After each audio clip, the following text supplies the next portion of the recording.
Mama abono nsia ya mamu nyina to ya ba mwana so anyimre yi a anya bone omemu nsam ne ama wodo so de ayensaka ena yasamufo asemu aboabo no atodi anyimre no nsia kasebo a ye ne yetiefo ba beche utie free peace 104.3 FM so okay 101.7 neat 100.9 Nimi ansa was say pass Akan Johnson Accra.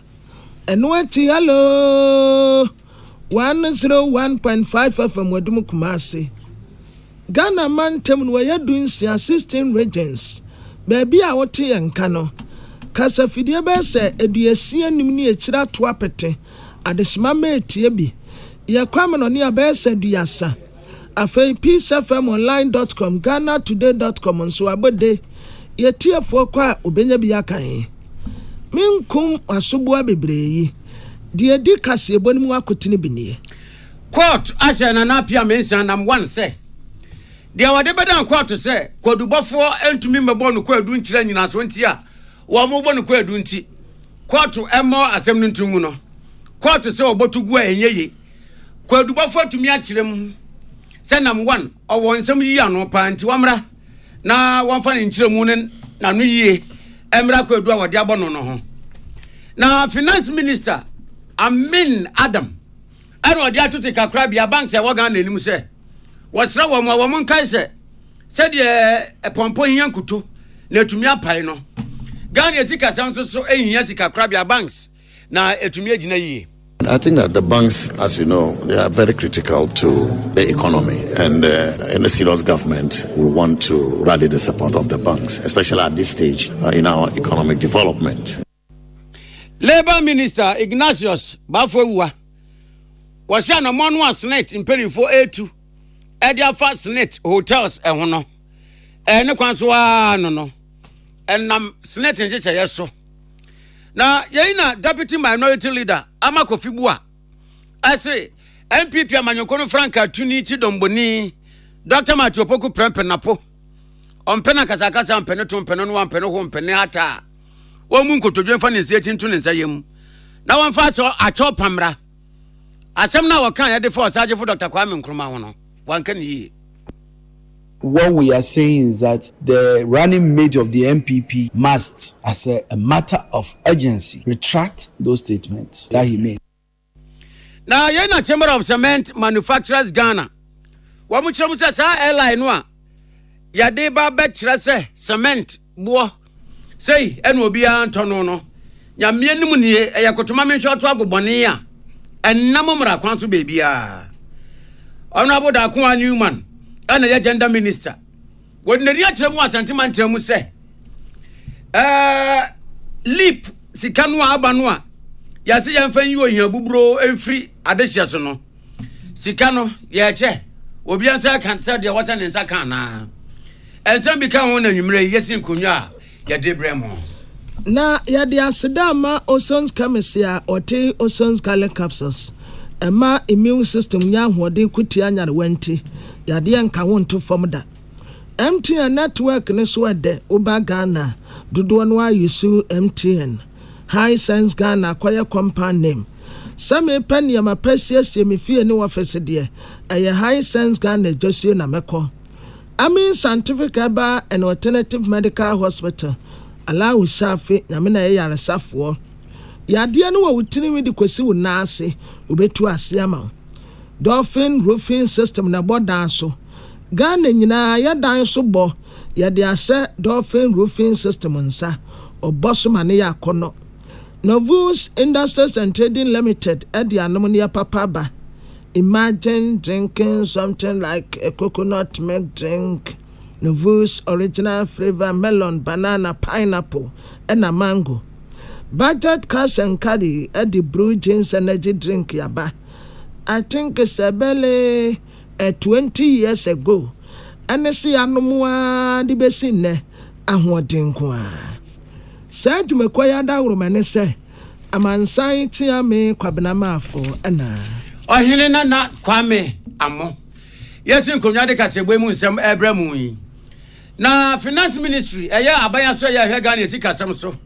ɛna wɔmayɛ no sɛ 2024 yɛ wɔ mu yi media budget no a fotosanfoɔ de bɛkɔm na sɛ bɛdwa fie no ansa na wɔn bɛkeka nsɛm abɔ mu no mpanin sɛ ti kuro nkɔ agyina sansa nyansa nipa baako fo tirim enti finance ministry na yɛ ne sɛ wɔn ne sikasɛm ntoto yɛ mu animdifoɔ ɛna afei wɔn a wɔn wɔ kyɛfa ɛwɔ sikasɛm ntoto yɛ mu ɛbɛsi nkonya na wɔn agye wɔn adwene ɛde afa beebi agane sikasɛm beebi ɛwɔ ɛne nsesɛyɛ ne ntotoyɛ a wɔn tutu sɛ yɛde gu akwan mu a bɛma Ghana sikasɛm awie yɛ na edi mu na ɛno Honorable Mohammed Amin Adam finance minister emra wɔne stakeholders a wɔn wɔ sikakrabea adwumakuo nim ɛne wɔn a wɔn nim deɛ wɔ sikasɛm ntotoyɛ mu emu dɔ sɛ manhole esi ayɛ no ɛna wɔde to wɔn nim sɛ banks sikakrabea ɛyɛ ekuo bi a wɔn bi ɔpɛ sɛ de sikasɛm agyina brane na ne sikasɛm kɔnkan no ɔntoto wɔn ase koraa ɛsansa sɛ deɛ ɛwɔ sɛ enya egya ne etumi yi no saa ɛna sikakrabea nso boa ɛma ɔman biara sikasɛm atumi gyina yie ne saso nti ɛno ato nsa de afrɛ wɔn wɔ sikakrabea nnwumakuo nim ɛne sikakrabea mu numdifoɔ sɛ wɔn mmrai na wɔn so nsa ne wɔn nyansa pɔ sɛ mmara nsɛm dumfo wɔn adwene mmara na deɛ wɔn de bɛba biara no wɔbɛboaboa no na 2024 media budget no wɔn de awuram sɛ skolong. I think that the banks, as you know, they are very critical to the economy, and any serious government will want to rally the support of the banks, especially at this stage in our economic development. You know that macro stability is returning to the economy. We've concluded our debt restructuring. Going forward, we want to focus on growth, because when you are doing fiscal consolidation, as we are doing under the IMF program, growth suffers. And when you also do the restructuring, the history has shown that countries that have done their restructuring have not exceeded a growth of 1%. And therefore, having done the two, fiscal consolidation and also the restructuring, we need to be intentional about growth. And therefore, the role of the banks are very critical in this respect. And what's the Honorable Amin Adam Kabio? So, best sikakrabea banks and say, a giant mobi metris in your quayum. Contom wabedru ye funu mo nam tetremaso. Ankran you mekuo, wo mu hia banks ne pa se banks ne beboa. Titiri wo sika fam. De bia wo pesika de atre ne mpe wo mu anane nkwaba mu. Sika ne ba ye wano. Na emra ankran nyuma enyini eye kese no. Na wo man sika nso so nyinia na enyini. One of the measures we want to accelerate is our PPP arrangements, so that we can get the private sector participating increasingly in financing public investment projects. The banks will have to provide the financing to the private sector. Government is not able to take as much external credit as we could because we want to achieve our debt sustainability levels. And so the banks will have to come in and play that critical role of providing financing to the private sector, and this is one of the major reasons we are meeting with the banks. And so we expect the mid-year budget review to announce a few measures on how we can promote economic growth and to get the banks to appreciate where we are going and to be aligned with our expectations. It's really important because they will help in financing private sector participation to enable us to achieve accelerated growth rate for the development of our country. Ya tene kai aya fotesanfo Honorable Mohammed Amin Adam. E wodwumede na se na Peace FM ye ne owura Jonewua. Oya Chief Executive Officer Edma Ghana Association of Banks. Ya ne nkoma twitwi mu no oba amane se. Se de Honorable Minister kan ye no ne kwanso ano no. Banks de se wuyi wo mu free Ghana sikasem ntotoye mu a. Entotoye ne betosin wo mu ana ye ma. Na Ghana sikasem bebie dure. Bank ne so modembo.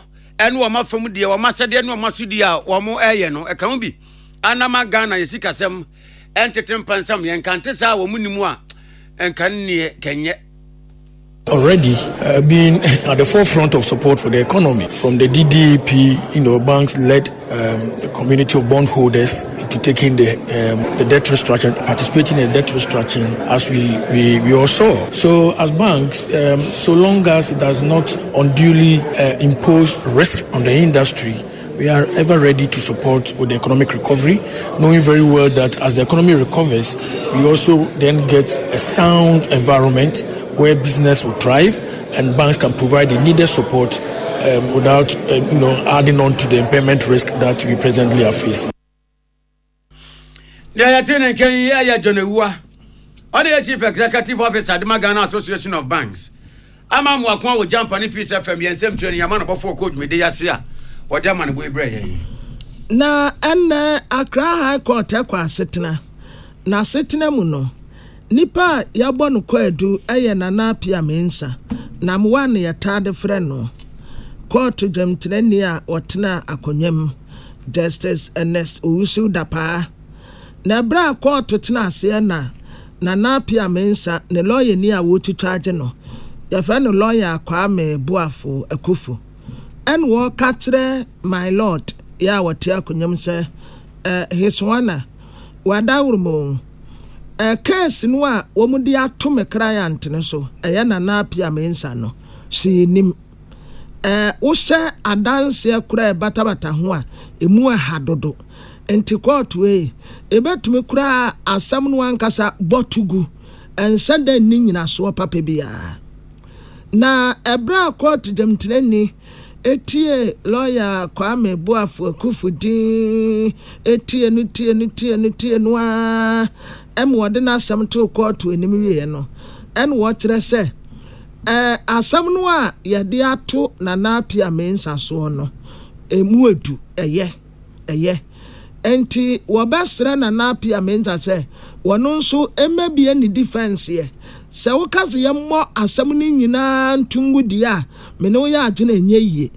asam na yede ato no so no womra na omabie ni defense na wono nso mbe yi nsam ano na bra asam ni nyina ba wie no ena nsam kirefo ne na pia mensa enam one ekasa en wo kire so sa court asam die process nkakra no wono wo sha Ghana fo bo se sa trials ni nyina ba wie ya ne customers sika won nje obetua ni nyina ma wo.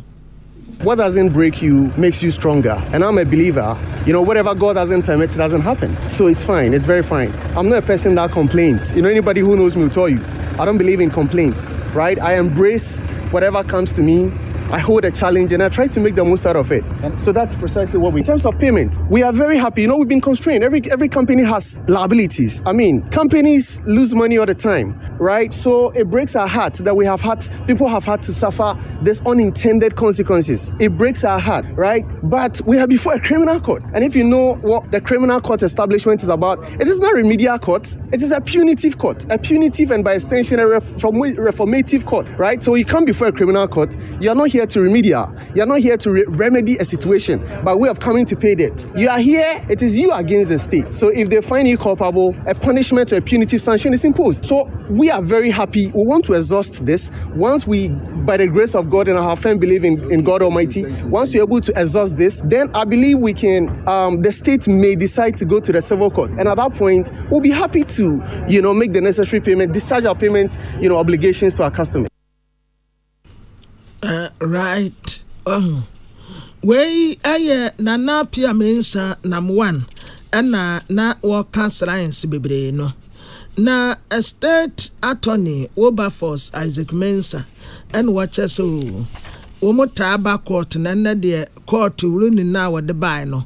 The pass was na pia mensa and na lawyer for say omomfanya nomra their friend is a woman open defense no court no ma setna no ayede. So the court has not gone into the full merits of the matter, but it behoves on the prosecution to establish a prima facie case. That means that you need to prove to a good extent, some of all the elements of the offense to which the accused person would be called to answer. So if prosecution had failed in this duty, then apparently, or as the law demands, the judge would have let the accused person or accused persons walk away. So it's very important. This stage of a trial, the submission of no case part of a trial is extremely crucial. If you get this wrong at this stage, the accused persons would have walked. And the victims, the numerous victims you see behind us, it would have been a different story. So we are very glad the hard work and toil of the men and women of the prosecutions division of the office of the Attorney General have indeed proved that what the French say, la loi n'aime pas le bruit, which means the law does not like noise. So it's been years, and we know when it comes to crime, there's no statute of limitation in respect of crime. Yeah.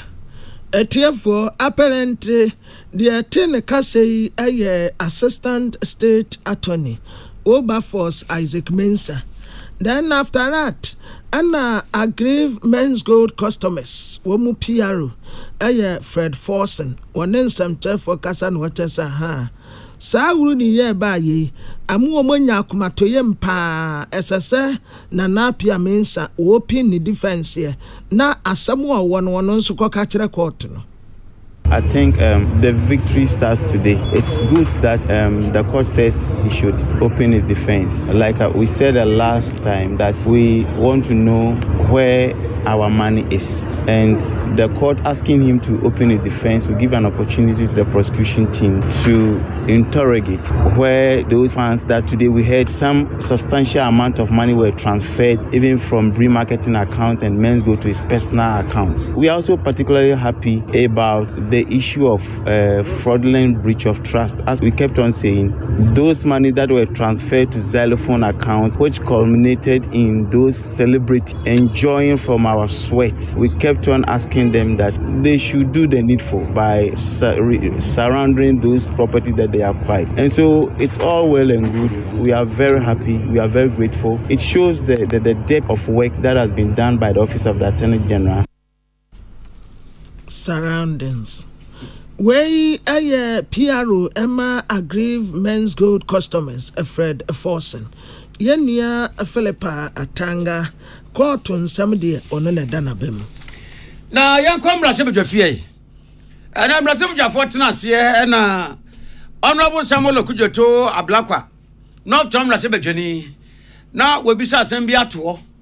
Now, Honorable Kwame Abuja, Adakulum Rasebjani. Energy na nemu bisa ye e wo message dwofie na asem ne se Honorable Samuel Okujoto Ablakwa person ohun se anti-snit agubone a wo mni Ghana fodi no eyema wo mo eni hwen se wo manye japade wo mdi adoma to so ebo no donkomi se wo mo ton eyema wo mo se o meye sa ede nipa bo no fo sem no enchiremu mra na asem ya Honorable Samuel Okujoto Ablakwa North Tom Rasebjani wanam Honorable Kwame Agboja so ebisa ye no na Honorable Ignatius Bafo Ewua oye Minister for Employment and Labor Relations okọ Parliament na odi ntremu ko ye se Senate anamona wo mutu dia fa Senate hotels ho no Senate nia owo no emu amu chichemu aduosia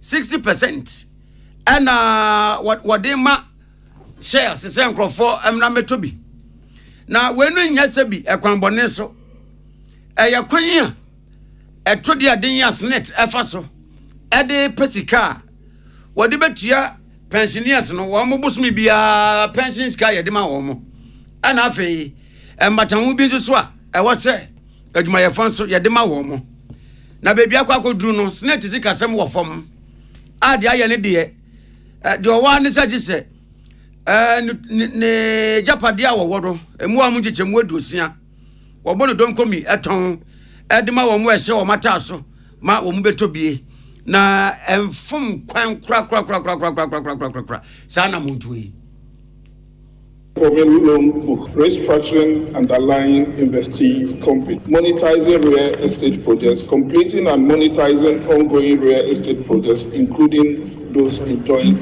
ventures, enhancing commercial property portfolio performance by improving the performance commercial property. Mr. Speaker, Smith's decision to divest 60% of his stake in the hotels is not an isolated decision, but part of his broader strategy to improve investment performance and ensure the long-term sustainability of the scheme. And what's the year na Samuel Okujoto Ablakwa na Honorable Kwame Agboja so ebisa se enti eja yetno mani mu ama yate mpanimfo ka se bebuo se ye fa kwan ba akopeso enakum okra alonte ejinamoa so many ways of killing a cat enti Senate Chefan wo hotels ni mu ohamu chechemu aduosia na wo monton no eno nko an kwan a baby asnet sikasem akofoma kwa akoduru a wo betumi dia pesika aja abebo asnet wo muntumi fa kwan bia so chinchina je so wo chechemu aduosia no wo monton. That having a majority stake or wholly owning a company does not guarantee performance. For instance, SNIT holds minority stake in West Hill Mall Limited, Royal Ghana Limited, GCB Bank, Republic Bank Ghana, Goyle Ghana Limited, EcoBank Ghana, and Standard Chartered Bank Ghana. Despite SNIT's minority stakes in these companies, returns on SNIT's investment in these companies have been positive and relatively higher. In conclusion, Mr. Speaker, SNIT considered only the sale option for its hotel investment portfolio as a strategic decision after multiple attempts at restructuring proved insufficient. Selling 60% of its shares is deemed the most viable solution to prevent further depletion of resources and to bring in private participation.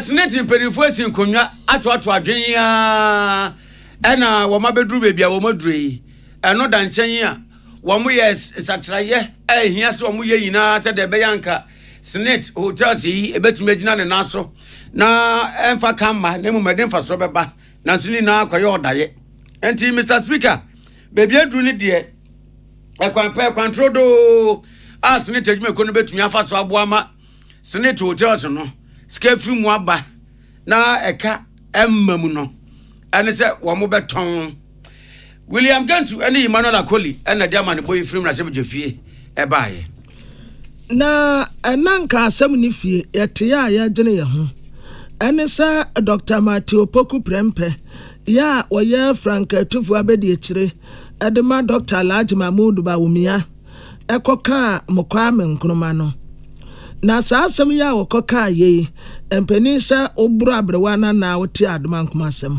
wono awate ne ba bi nka Deputy Minority Leader Honorable Emmanuel Amakofibua ana wadi bi tu asui watra se asem no a Dr. Matthew Poku Prempe kaye no wanka ne ye kura na sabi abu asotwe eden no ne wolongo koto abasakom ope wobi ade ho atoto no watenten yemu a na ade ho kototo motia na sabi o abu aponche de woya den no ne preko ko presrade ho na wo hye mampani na adeda nko akufu ado amamu yi a wonhu kotokuo mpo no de kurasemu a wabunu treka se kwadofo a wafudu apa berifom yi eno wode batoto kwa amenkroma ho na de eno wa kura ne se Dr. Matthew Poku Prempe free brass mi beto da Ghana fo mpanimfo nimdifo obi afre ne se omra mepatew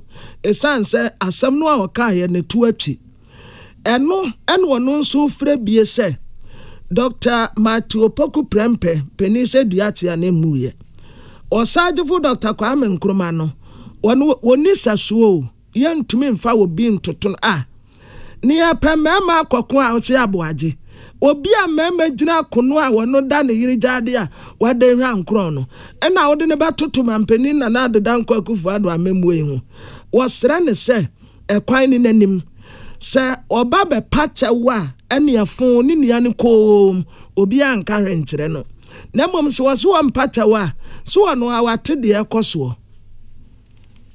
What we are saying is that the running mate of the MPP must, as a matter of urgency, retract those statements that he made, because he is basically disrespected the people of Ghana, denigrated the achievements and legacy of Osaje Dr. Kwame Nkrumah. At a minimum, I thought he would talk about, in making comparisons, he will be comparing President Akufo-Addo with President Kufuor. Okay. I think that it adds to our conviction that the people of Ghana have a clear choice to make. The legacy of Osaje Dr. Kwame Nkrumah is unmatched. Today, if we start talking about Osaje Dr. Kwame Nkrumah, we can talk about a region that frankly was not his stronghold and talk about the legacy he left there. Let's talk about Shanti region and what Osajefo did. Kwame Nkrumah University of Science and Technology, Komfo Anokye Teaching Hospital, Kumasi Jute Factory, Kumasi Shoe Factory, Kumasi Central Market. the road, Accra Kumasi Highway, and many other things that he did in the Ashanti region. Talk about his monumental achievement in the country. It's unmatched. Osajifo Dr. Kwame Nkrumah's leadership was not limited to this country. He made Ghana the shining star of Africa. On the other hand, what is the record of President Akufo-Addo? Obi a wate independent edi ama ya wono na ye Ghana mampani a wodi kan ya wo legacy utumi de wonsa to so kase Kwame Nkrumah nie wono kra de wo shining star e wa Africa nyina na o be compare obi ede na toto Kwame Nkrumah ho a kotobe kun ba mamu we dia ya te se wo kase o ye deputy minority leader Honorable Emmanuel Ama Kofibua, Yanua William Gentu, any Emmanuel Akoli, and a different Rasebedefie Ebaye. Na Sasem Kroyana, Western Enzima Youth League, Aye Equobia, Womua, Western Enzima traditional area, Western region, and Womo Katre MPP Amanyo Kurani mate, Dr. Matthew Poku Prempe, and MPP Amanyo Kunwankasa se, Swomu Peniye ya. Woman kantina Dr. Matthew Poku Prempena wamepata ukura ntempa ansana womubuadu. Na anwa ye danwedie ewa santimantem kropo kumase. Ene se nka na no koyi kai a wode Kwame Nkrumah eni onyambetiti fomu. Dr. Patrick Ete Kwesi oye leader Emma Western Enzima Youth League. En wode be to aso no tese Dr. Matthew Poku Prempepa tese womu nimu adia pe ba ni trimu a waka asasemu wo osajefo Dr. Kwame Nkrumah University of Science and Technology se wana okoye suku a okoye no bisasa school no why na see ye eno ntinkoda se ye ka Dr. Kwame Nkrumah enya Ghana asemu eye bibremu ni wiase afa na nyina entity atemuane se omu ma no 72 hours se wa ma bonti ama me pacha wa empenisa obra abrewa na oti adomankomasem.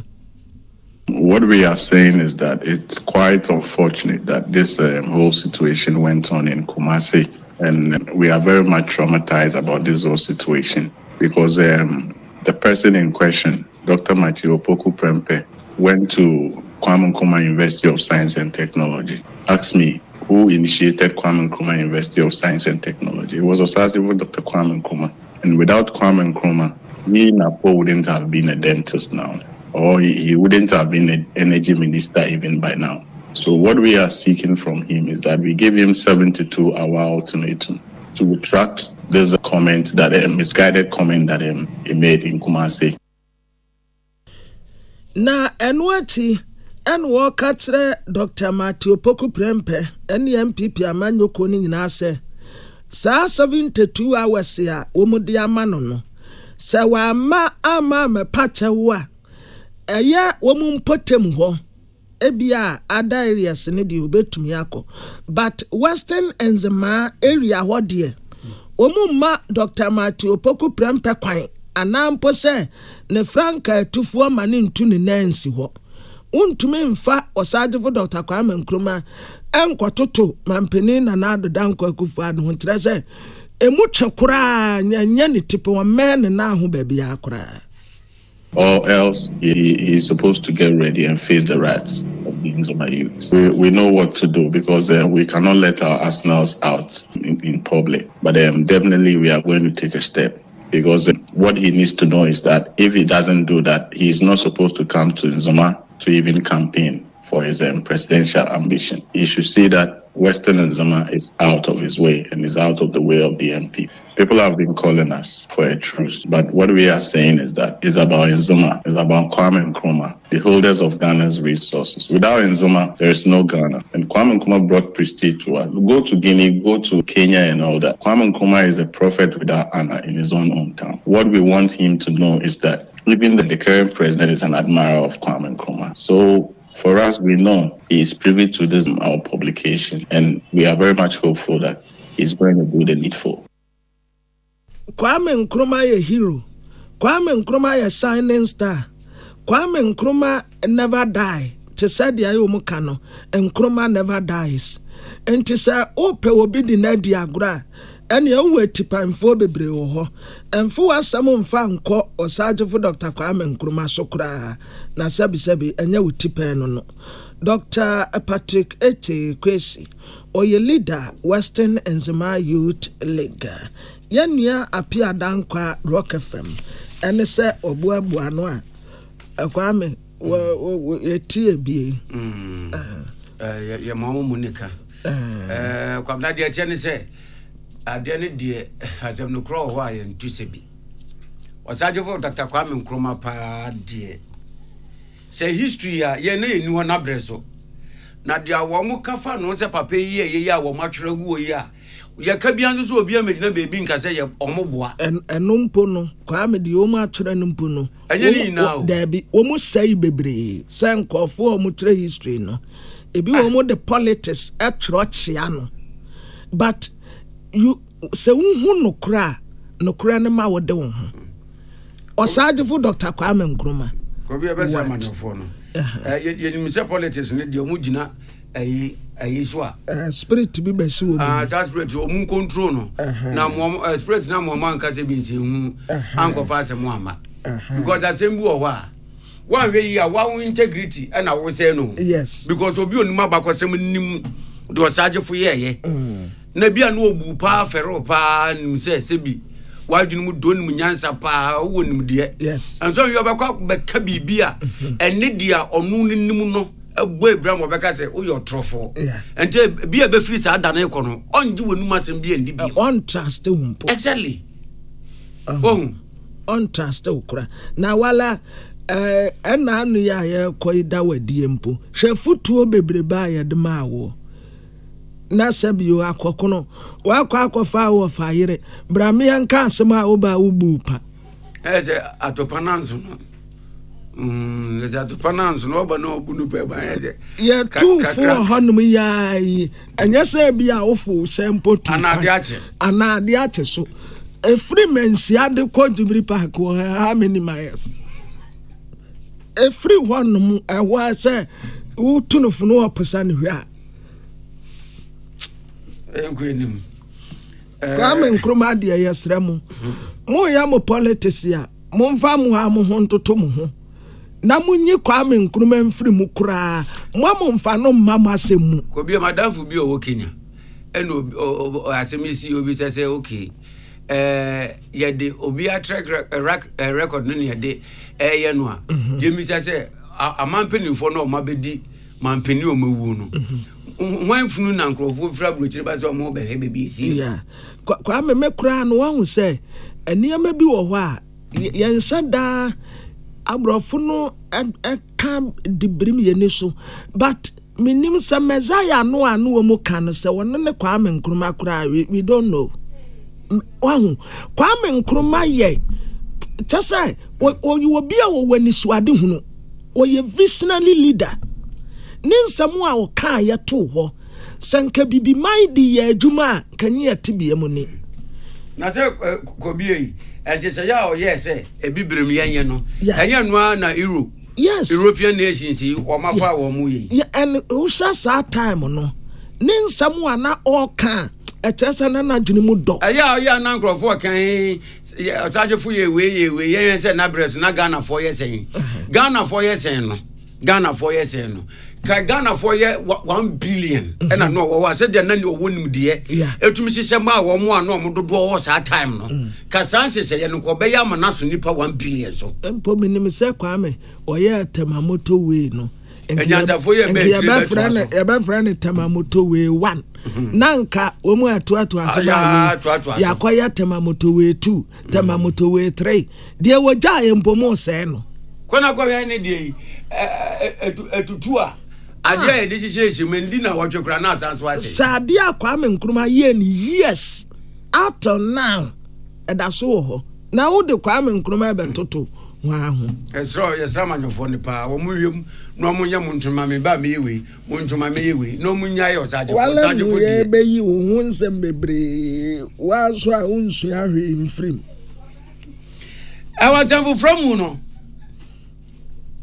About the livelihood empowerment against poverty. I trying to say leap. Ebai. Now what the buyer abraboma here, abraboma tete, any abrabomo kodan najim kwa. I would be Ghana for when you bubro. I will come walk out to the 2 and a predators one.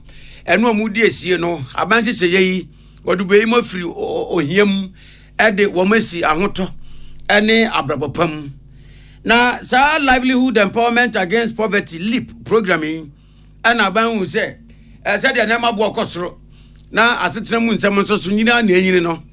I was a sky, what the ma and crown crow, munya, a mucha fano, watum, and the abai atum 100%. Now, yena as antimantum, 24 years, say, one more day lippy echo. Ama, one more a chasse, womunya son fasono, womenya. Now, you said it's near the Aswawinti, Gender, Children and Social Protection Minister, Honorable Dakwa Newman, Eddie Chilese or Kwakwa say, Aso, one more, Yabo didn't say Sikano, as I said, could do one near the best woman sim. There was a fatter say, Lipusi, Kayonason Fasono, one near the Bemano, Sikano and triangular Wayonko for baby. And talk about sentiment to Mukove.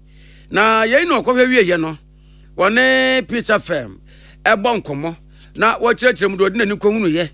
Let be autumn munchine, side livelihood empowerment against poverty, media, the award ma, and in Nipa, Obetumenia, a BA. Nyamencha government no increase amount na yetua leap beneficiaries no by 100% and the payments no share payments no cost for leap no every household differ ebinum a 1 member household ebinum 2 member household ebinum 3 member household ebinum 4 or more into ube who say 4 or more no womoje 424 Ghana cedis say as at the last payments no now mo make it 212 and charge 100% ninti omoje 424 enti beneficiary households no over 300,000 beneficiary households enti it depended on say 1 beneficiary household and now want to mean ka say over 300 no ubebu nkonta ka say over 300,000 for no 424 cedis obi abenye bi enye sa. Yayatini Kay Gender, Children and Social Protection Minister, Honorable Dakwa Newman. Now, and watch the and Peace FM, despite media. Jen Sam Chini Otobrosia Kwakubuadu, any Ghana for Sa Leap, and she say, Yea, woman Yamuchafa. I benefit to almost can be. Aqualandu, Mubotum, no Mabosum Jachin Combo. Now, the Omkaini. Abanya misha ne mama bae nyina sika woni mwa ye ne so ame hia mpa mama mpom de mama wode eso je bi so menya kan so nya bi ye bi a risk nya bi atoduane ama kwa ne di to ma ya de pa ne so dodo the first no na ye di me na me di 880 eso me je 1.760 to body bi akan ho ma twi mama ame sika no mu agira betim di aya ade ame hia ne etimi aso ye bi di aman kra ma to mama ye asa atum yamai to so ba adwuma on ba yamai kama on ba yam to yase on ba mo ye kama ye riskal so mai kama tinyam ye de damase am sham bibiri ntia be mo dwan se e be bo ami amati mai adwuma apes mitimi bi hwe me ma school be yare so me bi so etodu bi no hwe bi hwe me ma ne me tam na se so wa yen am so atomi o sa emben boy for omusuku etimi mo bi kwadwan ye timi di bi school fees ya de bi fa ne man kakran se be ya omu fees school bo mbenya bi de dede mi da o mase Ghana for abai livelihood empowerment against poverty leap and say wo mu enya mu chefa e wa santimantam we bi ena ne otobrosie kodwobuadu etwetwe enkomoyi. Na Western North Regional Chairman Man New Patriotic Party Ayura Benjamin Ama on wakase wase empuntujuma pa wa Western North there oh abeya yebio say we dey compare NDC abanya some time ago Mels Mahama administration oh woman say and this time around beya yebetu say womu kosie no wa ade ama MPP amanyuku come and see infrastructure development e bi te say akwanya yegusuo Western North Region wana mekan yo ekwaya yeguso Regional Health Directorate, Military Camp, Immigration Service Head Office, Regional Education Directorate, etc. Enyama egum potem wanu mo pass yes ho ato aba 100% vote na MPP benya. What's enough for Buafu NDC Papa? Almost say NDC for the what's enough for Dania Beck, any see the money and nothing, and you know who the Diania Kucha. And Lunti, Omo announced what to say, almost so Omo Buafu NDC Pa. NDC, on Chile, Mayan Western North for her. The Bianamica, NDC Abako Lawrence time, NDC Abako President Mills and Mahama time, on Fan and Sanchra Deport in Hawaiian Hamai, on Fan and Sanchra, until Western North for Akan who said, almost so Buafu NDC. Now, feel with it, almost better. Almost a woman yabe. Another kufa aba. What timid pre-secondary school aba. So who sabi do nidia. And I want to me NDC for crack and say pre-secondary school class a year. This is in fear of junior 20 years ago. Na watrasa abaya bako. Na mampeni na nado danko ekufu ado ne Dr. Alhaji Mahmood Bawumia memwedie what uma perform o sauba Western North Region hono a bibia betumi de wonsa akyere so wei onum na yeye obeka onkan wie da Abaya bako. Na na do aban no adwuma so na waye. Efata yamanu yamanya ku osono. Enti esese ye boy enso ma no. Enye nwanwa. Me de wo ma yenko anim. Ye priko anim o. Future anim ne yeko ne yenko yachi. Unim abobi ye friend motia. Ono ne nine no kra no. Ne nine no ese na chi. Ne nine no enso wo kwa okọ nanim. Enti sese ababi ye du no. Ye ko yanim. Eno na moma mesre Western North so. So ye mwa MPP aban na ye ma Yewura Bawumia Simon Twaso. Na yanya Western North Regional Capital. Yanya region. Yanko takura dibiu. Yanko sakuni na ubedru ho. Na afi babi a obeda. Na ntontom so nya biane. Na yeyo. Na udi na nsa bekwada. We nyina na sese yefra. Dear yate se okase oya Western North Regional Chairman ama New Patriotic Party. Ora Benjamin ama yenu akwa me kontobo aten Lord FM sefsi bekwai Western North Region. Na Dr. George Dawson Amwa, Executive Secretary the Chamber of Cement Manufacturers Ghana.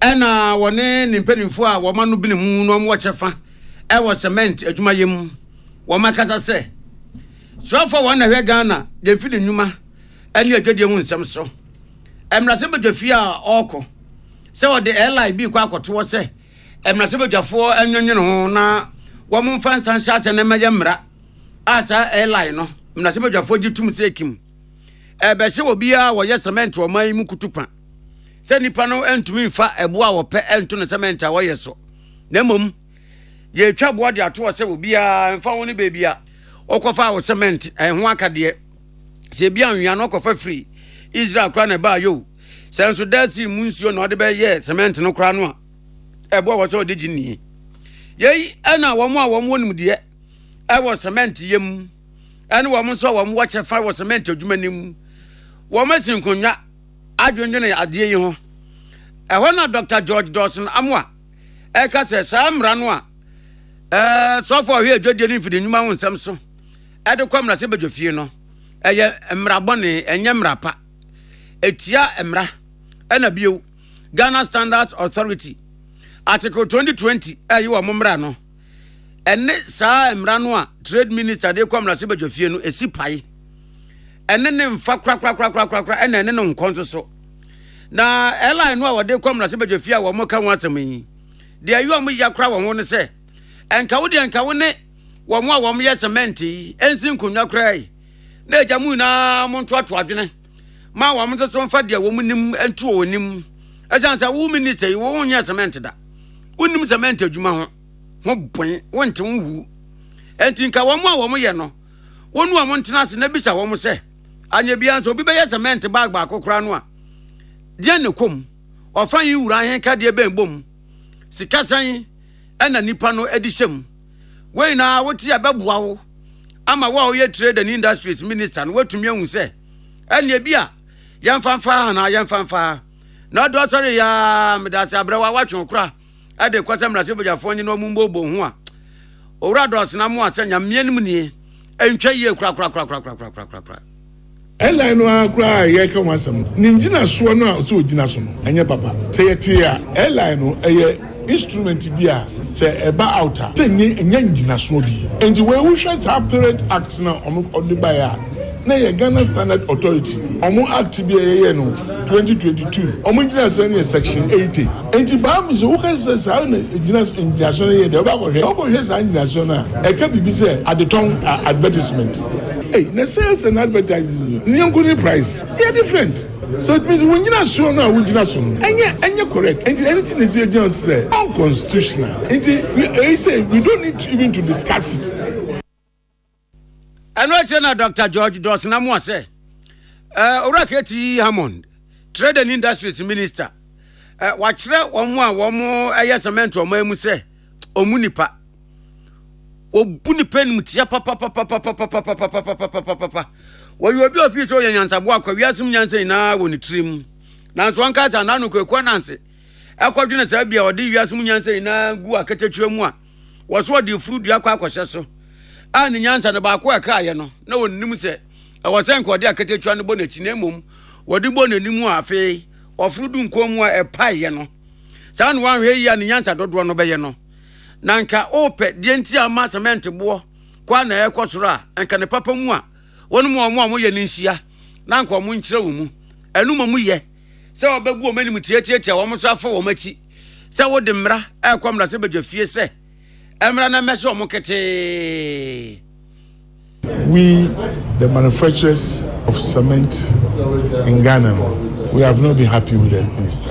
If he said he disrespected us. Issues, must there are issues because Mr. Until last year, no. Last year, you came about LI in price, no. 7 months ago, no. And this if we take us 1 month to discuss it, to solve it, and that's a civil disposition and other related costs in the production. Now, you're tuning in, Dr. George Dawson Amwa. Under your executive secretary, Dima Chamber of Cement Manufacturers, Ghana. Which media say, and I see you, Edma Ghana Chamber of Construction Industries. Ora Emmanuel Cherry. And so to me here, here say, one Muslim Kunya, at what I don't know what's me. Man is materials are omukoti our contract document no mono is not the same on the field. See, I want to be absorbing that the difference, you know. That is where at times the challenges comes from. And high baby. Now contract announce what sign contract now for Siako site ako ejuma. Sa gaps no I beba actual bill no any the reality on the ground no who bears that particular difference. That is where the challenge is. Enti mean transikeke. Say you hear Ministry of Trade, any manufacturers, the two of them are bantering among themselves. No, we are stakeholders. We are key stakeholders in this because we are the end users. So we cannot sit down unperturbed as if nothing is happening. We need to rise and then get the facts. Yeah, tuning in, Emmanuel Cherry. Or yeah, CEO Edma Ghana Chamber of Construction Industries. Area Kotimenka, any piece of FM, and same junior consumer, Muyase, Ediaman Buibai. Na a June 2024 Consumer Price Index, CPI, and I said the Niama Busi Ekosro, Omo Ebu Nwakonta, Ghana Statistical Service, and Umuye. Na after that, no one did you make the Fufro Bikureba. Ya ekuomi yuni womudu womunsa se entiase apamwase eye Ghana Statistical Service, Ghana Country Office and United Nations Children Fund UNICEF na omu ba ye 2025 multiple indicator cluster survey na sa survey ya omu ba ye and womu sign ho memorandum of understanding. Abakunta Bufo, government statistician, Professor Samuel Kobina Enim. Ebra wonen some trefo kasa no wetre se. Survey ya umubabe ye say, baby a umudu any bachelor pa ye, child protection, ekwan fa so ebon kwada ho ban. Early childhood education, enkwada ya womu fi ase enso womu adesua ya net say, child health, womu apomoden, nutrition, mental health. Ni nyina mum baako yɛwɔ nutrition nkoa ɛno yɛ nnuane ɛno mpɛsɛ deɛ sɛ nutrition ba Ghana kora sɛ ya yɛwɔ 5 nutritions of Ghanaians ɛyɛ protein, carbohydrate, fat and oil ɛna Akan mmienu bi ɔde ɛmɛba ɛna mental health, rapid water quality testing, social transfer, fundamental learning skills of children aged 7 to 14. After message child and adult function, migration status, after clean fuels and technology. And you remember the adults. The Juman on your economic issues in Kwa, Isha law now on mandate in the Juman, or they Yama related to your social, your health, your demographic, environment, commercial, and industrial. Into Oma, ye surveys, na ye who living conditions. In the Jumeja, ye the UNICEF ED, or ye the beginning of diaphragm multiple indicator cluster survey. Dam survey ye started in 1995. Nanobutenya the Oboshe and Bufamba war addition, and Bufamba war health, and Bufamba war protection. Now, I'm so worthy. Into Yeshet Dam 5th round, it means that in the last 30 years, we would have conducted 5 rounds of the multiple indicator cluster survey. Dear Yate say Okasei, Aya Bakunte before Professor Samuel Kwabena enim. Na Jumedi no a wumu ba bedin wachire kwan obefa so a wumu bedie. Ghana Statistical Service here in Pam because 2025 Jumedia ebedi yede nsunsuni ebien erbem ekroye diaphragm mental health or profokasem na akroso water quality test ye na ebedi there given the small scale mining and illegal mining ya water bodies here or serve as drinking water see most of them have been contaminated. This is the time I already test the quality of water that households are drinking. I'm yetuma advise the government on the needed strategies. Mental health so ya all affect ejuma ye sika ye nya school aye boko na no nkeka wina nti dam na may be na oye unique to the 2025 multiple indicator cluster survey nyame aduma 2025 you collect data na towards the end of the year ya analysis na ya disseminate. Professor Samuel Kwabena enim na representative officer in charge Emma UNICEF ora fiachra message Anna ononso chere dwumedia wo mu die no nani so. Since 1995, the Ghana Statistical Service and UNICEF have jointly conducted 4 cycles of the mix. The data from these previous cycles have informed several critical analyses, such as the Ghana's multi-dimensional child poverty analysis, secondary analyses across education, health and nutrition and child protection sectors, several sectoral strategies, and of course the medium-term national development policy framework. Having completed these cycles together, the GSS and UNICEF teams in Ghana are equipped with expert knowledge and experience to ensure seamless survey execution. With this MOU, we trust that our experience will continue to be collaborative and involve a wide range of partners across government, the diplomatic corps, the United Nations, civil society, academia, and local communities. Local finances. We are a representative officer in charge of UNICEF. Ora Fiachra Makase. Yenya Abdullahi Dasmani. Now, Kwame. Onye Ghana niyo. Awo ye broni. Voice no cry Bema. Awo ye broni. The fiachra no na we. Oh. Omude asa onim so omutumi to din bia. Okay. Yeah. Na Ghana Health Service. I had say Ghana ye we mansin baako eduoso 77 bi wo wa. Sa mansin no. Wa mu hwehwemu adene de say ya hwe ni ye na ye ntu ana mo woni mu animu ya no a.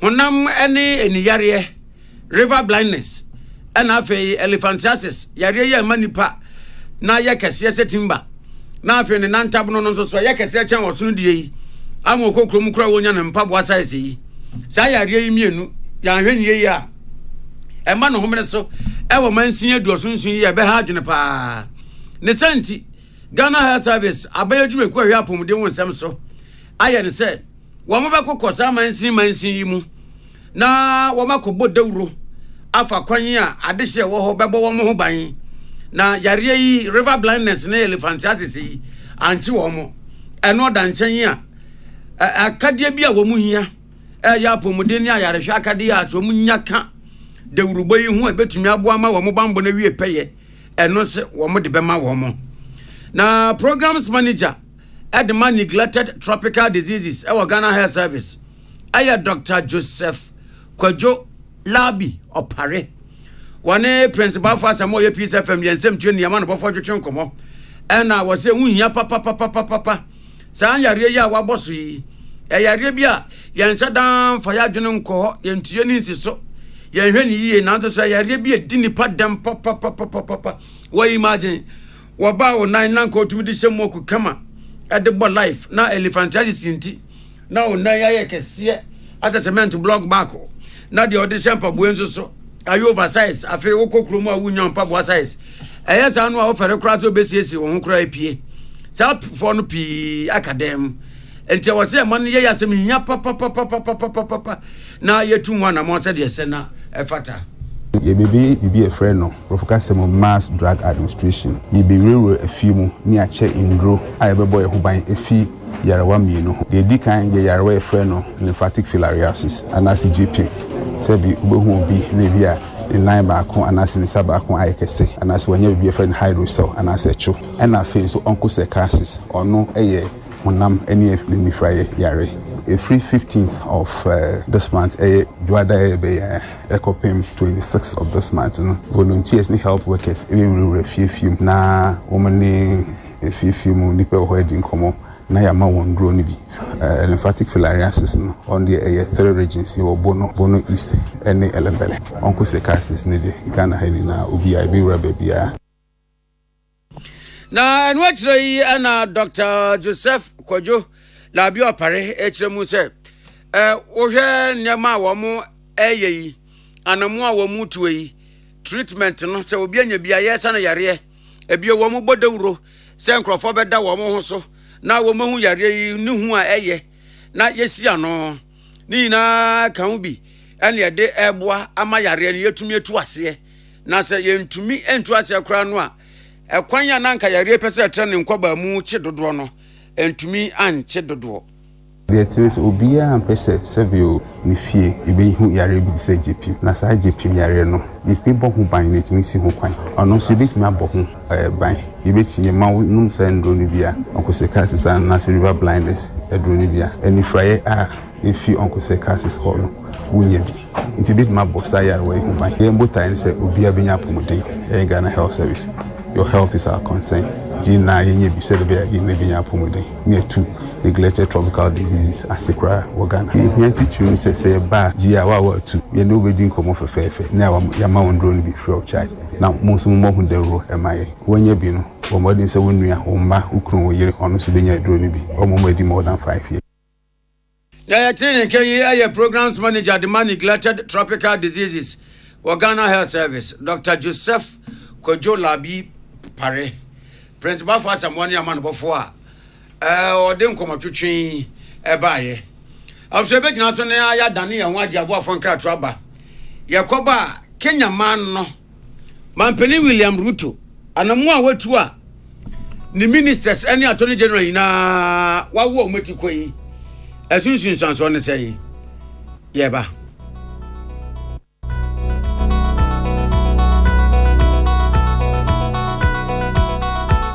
Happy delightful June. Swachulala, chichi soso. Afrana pa. Epe pashu breakfast and was in woman. Joe happy delightful juice against with toast, cereal, and even benku. A bread and fifi. The most fringy man. Happy delightful juice. One of one. And you be here. Happy to relax away. Swano. When you're. Let's say what the chamado. Happy delightful juice. Of an berry I bring you all day long. One fruit juice. I'm happy delight. One different flavor. Different size. You number 1 liter. Number from NG 150 and 250 ml. A healthy life shows on your supermarket. Happy life fruit juice, loaded with taste. Tune it in, turn it up, Peace FM, and rip off the knob. Abusafo Kenya, ena yedrei na Kenya mampeni William Ruto. Ana ofre ministers a no mato kese ebu Kenya man se wono moto nkwanta omapai tintontan obianko and what's Attorney General wapam na ni na jina na nsen amania na free Kenya ba se aban no the tax bi ba e ma this year was wo mompe e mo mutigu monten so wo mo ye wo ye kire ba kokra twa wo mo nso kra tu wo mo se da boni akom eye eto no a aban de to pan no brodo so no na ye ana mra ye kire ne koso wo ni police for di ye ma ekọ wi ase ebi na mu a wo mewu atwa dananom e wo ensie do ana mampeni ruto ekire mu se entwa ye kra entwa ye say the ministers na tena wona attorney general so atena ma de akoso ne de wontumi ne omunye adwuma wo monko na be de ekire deputy president de sa na omunka na omunka no vice one de odan ho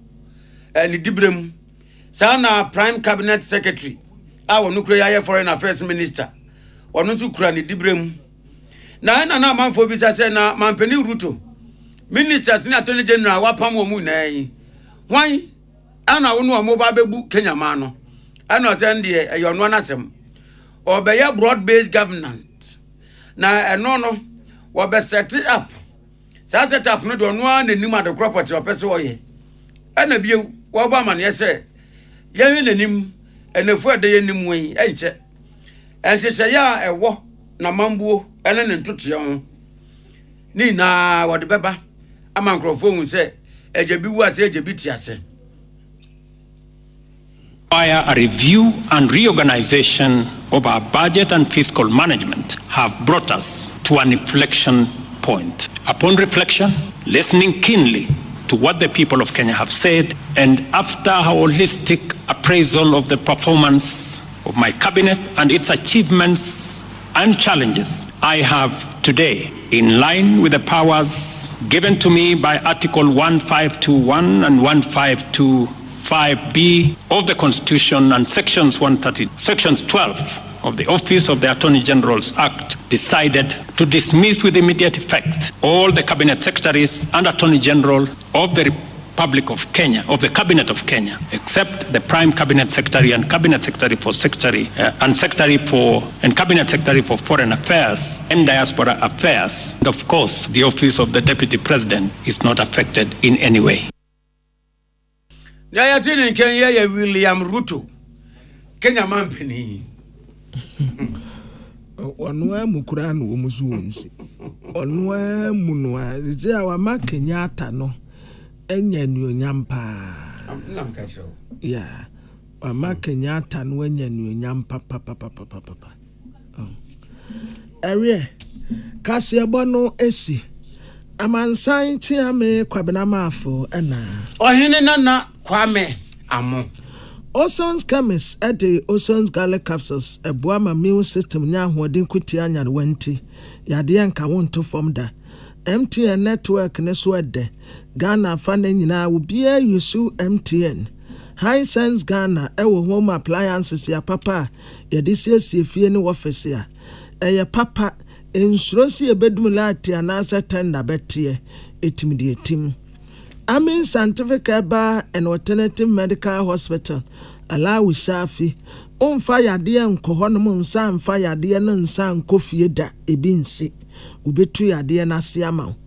A would trim with the question nasa with your call a year radipa Huberto 0245275254 0245275254 Dolphin Roofing System or quality long span roofing sheet ya enkechi se ubetu America ko e wo honum bebre ba na eba enti ya dan ne se ya baako anase wesi abom obebo ni nyina so ama ono pen wama 10% discount enemre obodan no so a eye one time quick 0543 661 716 Afe Novus Industries and Trading Limited at the Anomonia Papa Bidaswa, Okesim Bia Efete Ahwadin Wom.